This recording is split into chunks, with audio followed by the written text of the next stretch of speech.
السلام عليكم ورحمة الله وبركاته. اليوم حيكون معنا شرح التسجيل عبر موقع NBA. موقع NBA لا غنى عنه، معروف يعني موقع NBA هو أقوى موقع استثماري موجود عبر الإنترنت حاليا. أنا حطيت لكم الرابط أسفل الفيديو، تضغط عليه منتظر التحميل، تفتح لك الصفحة، صفحة التسجيل. عندك السبونسر هو الدعم الخاص فيه، هو اللي بيساعدك، هو اللي بيحل لك مشاكلك، هو اللي بيكون واقف معك في أي مشكلة أنت مستصعب منها. هو اللي بيعلمك كل شيء عن طريق الموقع، بعلمك كل شيء وبيقف معك في كل مشكلة. اللاست نيم، الاسم الأخير، احنا هنحط مثلا خالد. الاسم الأول محمد. الإيميل احنا بنفضل يكون جيميل الإيميل، ولا بأس إذا كان هوت ميل، بس الأفضل إنه يكون جيميل.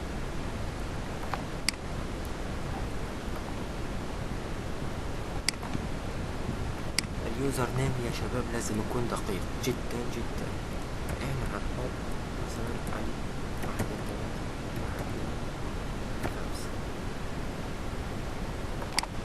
شوفوا علي الباسورد هان لازم يتكون من حروف وأرقام وإشارات. يعني احنا هنحط مثلا علي 1 2 3 شيفت 1 2 3. هيك تكون عندي بين أحرف وأرقام وإشارات. تأكيد كلمة السر طبعا هنحطها هي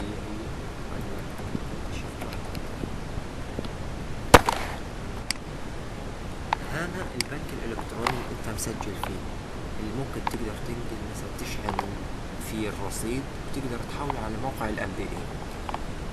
عندك بنك الفيزا، وعندك بنك السوليد، بنك البيرفكت. أنا طبعا مستعمل بنك البيرفكت، وأنت بتقدر تستعمل بنك السوليد برضو كويس كتير. احنا خلينا على البيرفكت وخلينا على السوليد. عند بدك تحط الاي دي تاع البنك، ضغط اشارة صح،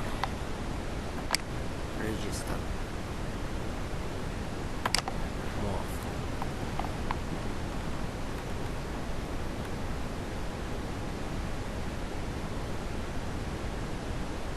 ننتظر شوي والنت عندي ضعيف.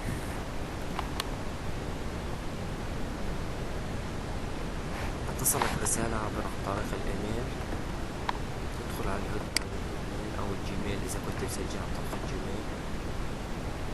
Thank you, your account is successfully created. وصلتنا رسالة موقع BIN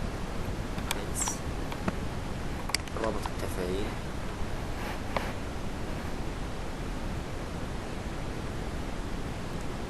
هيك حسابي صار مفعل.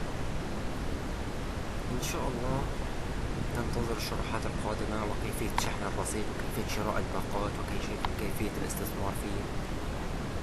وإلى لقاء آخر. السلام عليكم ورحمة الله وبركاته.